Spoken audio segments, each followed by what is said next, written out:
What is up, everyone? This is Mo Tutorials here, and today I'm going to show you how to fix the Windows 10 activation error code 0xc004F025. So let's get right into this.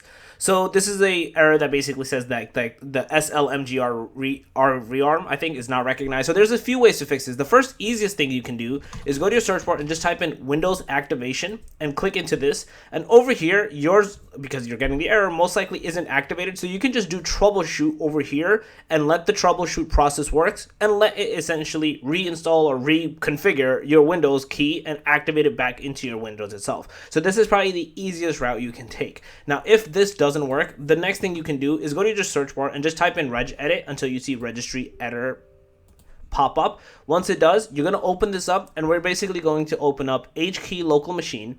In here, we're then going to open up software. Then we're going to open up Microsoft, if I can find it. Then we're going to open up something called Windows NT right here. Then we're going to open up current version. Then we're going to open up something called software protection platform, I believe, right here.